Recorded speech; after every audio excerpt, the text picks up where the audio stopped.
नमस्कार, तुम्हा सर्वांचं आपल्या चॅनलमध्ये स्वागत आहे। तर आज आपण अगदी मऊ लुसलुशीत जाळीदार पांढरी शुभ्र इडली कशा पद्धतीने बनवायची ते पाहणार आहोत। तर तुम्ही इथे पाहू शकता अगदी मस्त या मऊ लुसलुशीत अशा मी इडल्या तयार करून घेतलेल्या आहे। तर इथे इडली तयार करण्यासाठी मी कुठल्याही प्रकारचा उकडा तांदूळ किंवा कुठला स्पेशल तांदूळ वापरलेला नाही। तर आज आपण रेशनिंगच्या तांदळापासून इडल्या बनवणार आहोत आणि त्याचबरोबर अगदी मस्त चटपटीत अशी चटणी पाहणार आहोत। चला तर मग व्हिडिओला सुरुवात करूयात। इथे मी हे रेशनिंगचे तांदूळ घेतलेले आहेत। तर लक्षात ठेवा, तुम्ही इडली करण्यासाठी कुठलाही तांदूळ वापरू शकता। रोजच्या वापरातला देखील तांदूळ तुम्ही इथे वापरू शकता, पण इथे मी आज तुम्हाला रेशनिंगच्या तांदळाची इडली तयार करून दाखवणार आहे। तर तांदूळ वापरताना लक्षात घ्या, तो तांदूळ जुना हवा आहे।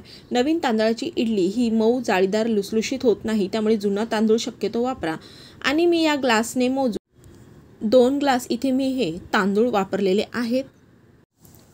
तुम्हाला हवा असल्यास तुम्ही एखाद्या वाटीच्या साहाय्याने देखील प्रमाण मोजून घेऊ शकता। तर 2 ग्लास मी इथे तांदूळ वापरलेले आहेत आणि त्याचबरोबर इथे मी त्याच ग्लासने मोजून ही 1 वाटी उडदाची डाळ घेतलेली आहे। तर आता आपल्याला हे डाळ आणि तांदूळ दोन्ही अगदी स्वच्छ धुवून घ्यायचे आहे।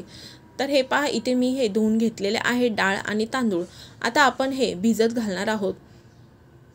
तर तुम्हाला हवं असल्यास तुम्ही डाळ आणि तांदूळ दोन्ही एकत्रच भिजवू शकता, पण इथे मी हे दोन्ही साहित्य वेगवेगळं भिजवणार आहे।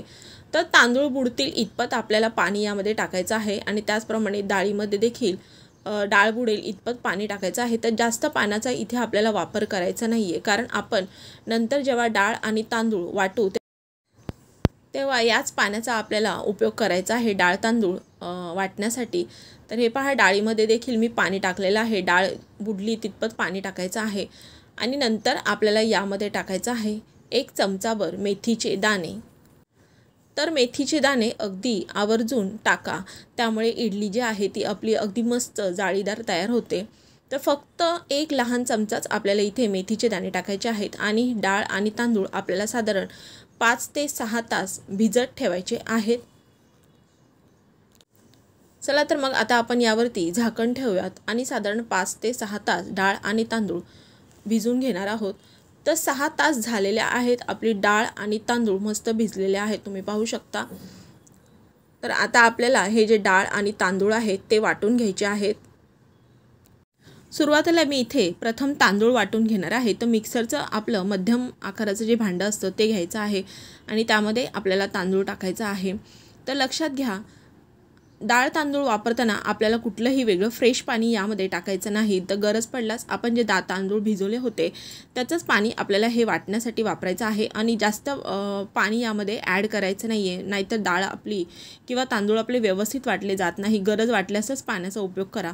तर इथे मी फर्स्ट बॅचमध्ये हे तांदूळ वाटून घेतलेले आहे आणि उरलेले तांदूळ देखील मी अशाच पद्धतीने हे वाटून घेतलेले आहेत। आता आपण डाळ वाटून घेणार आहोत। तर डाळ देखील वाटताना मी अगदी थोडंसंच पाण्याचा वापर केलेला आहे आणि सर्व डाळ मी इथे वाटून घेतलेली आहे। तर आता आपले हे डाळ आणि तांदूळ व्यवस्थित वाटून झालेलं आहे। तर जास्त आपल्याला बारीक वाटायचं नाही आहे, थोडंसं असं रवाळ टेक्स्चरमध्येच आपल्याला डाळ तांदूळ वाटून घ्यायचे आहेत। नंतर मी यामध्ये हे चवीनुसार मीठ टाकत आहे। आता आपल्याला हे जे मिश्रण आहे ते व्यवस्थित अगदी छान एकजीव करून घ्यायचं आहे। आपण डाळ आणि तांदूळ वेगवेगळे वाटले होते, म्हणून हे अगदी एकत्र करणं फार महत्त्वाचं आहे। तर एकाच डायरेक्शनने फिरवत आपल्याला हे जे डाळीचं मिश्रण आहे, तांदळाचं मिश्रण आहे ते फेटून घ्यायचं आहे। तर हे पहा, असं फेटल्यामुळे यामध्ये अगदी मस्त अशी हवा भरली जाते या मिश्रणामध्ये आणि त्यामुळे आपलं जे पीठ आहे ते व्यवस्थित आंबलं जातं। तर तुम्ही पाहू शकता, हे मस्त असं मी एकाच डायरेक्शनने पीठ फेटून घेतलेलं आहे आणि परफेक्ट अशी कन्सिस्टन्सी या पिठाची तुम्ही पाहू शकता। तुम्हाला गरज वाटल्यास तुम्ही नंतर ज्यावेळेस तुम्ही इडल्या कराल त्यावेळेस यामध्ये थोडंसं पाणी ॲड करू शकता, जर तुम्हाला पीठ जास्त घट्ट वाटत असेल। पण माझ्यासाठी हे अगदी परफेक्ट असं हे पीठ आहे इडली तयार करण्यासाठी। तर आता आपण हे फर्मेंट करण्यासाठी ठेवणार आहोत। तर यावरती झाकण ठेवून साधारण 7 ते 8 तास आपल्याला हे पीठ फर्मेंट करून घ्यायचं आहे।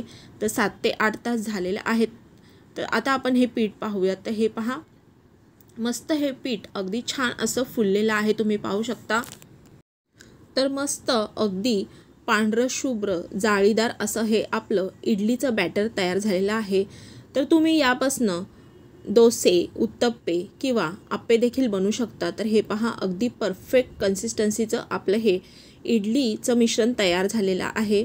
तुम्ही पाहू शकता याची कन्सिस्टन्सी अगदी परफेक्ट आहे। जर तुम्हाला थोडंसं घट्ट वाटत असेल तर तुम्ही यामध्ये अगदी थोडंसं पाणी ॲड करून याची परफेक्ट कन्सिस्टन्सी ॲडजस्ट करू शकता। तर आपलं हे आता इडलीचं बॅटर तयार झालेलं आहे। आपण आता अशा इडल्या करायला घेणार आहोत। तर सर्वात प्रथम आपल्याला जे इडलीचं भांडं असतं त्यामध्ये पाणी गरम करायला ठेवायचं आहे। तर मी गॅसवरती साधारण 1.5 ग्लास पाणी टाकून भांडं गॅसवरती गरम होण्यासाठी ठेवलेलं आहे। आणि हे जे इडली पात्र आहे त्याला आपल्याला व्यवस्थित तेलाने ग्रीस करून घ्यायचं आहे। तेल लावल्यामुळे आपल्या ज्या इडल्या असतात त्या अगदी सहजरित्या या पात्रातून वेगळ्या होतात।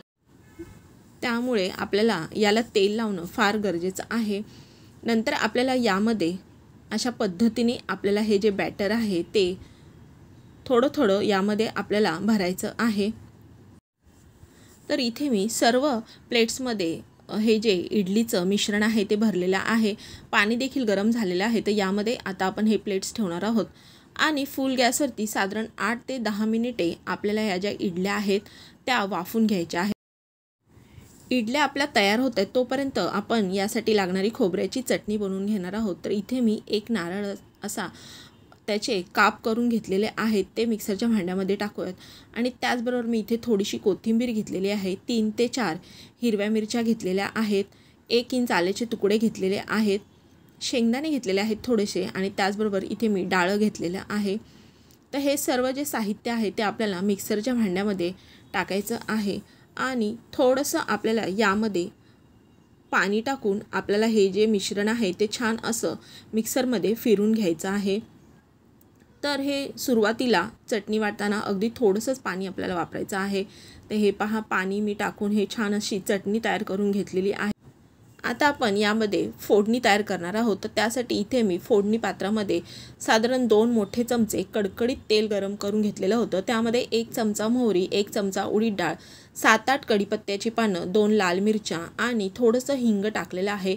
आणि नंतर आपल्याला थोडीशी यामध्ये बारीक चिरलेली कोथिंबीर टाकायची आहे आणि मस्त ही आपली अशी चुरचुरीत ही जी फोडणी आपण तयार केलेली आहे ती चटणीमध्ये टाकायची आहे। तर वा, मस्त आपली ही चटपटीत खमंग चवीची अशी खोबऱ्याची चटणी तयार झालेली आहे। तर फारच अप्रतिम अशी ही चटणी लागते।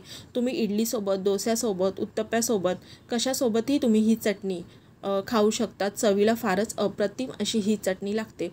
तर आपली ही चटणी तयार झालेली आहे। तर इडल्या देखील आपल्या आता तयार झालेल्या आहेत। तर त्या आपण आता या डिमोल्ड करून घेणार आहोत। तर थोडंसं या कोमट असतानाच आपल्याला काढायच्या आहेत। तर अगदी गरम गरम इडल्या काढू नका, त्यामुळे त्या अशा चिकट होतात आणि लवकर निघत नाहीत।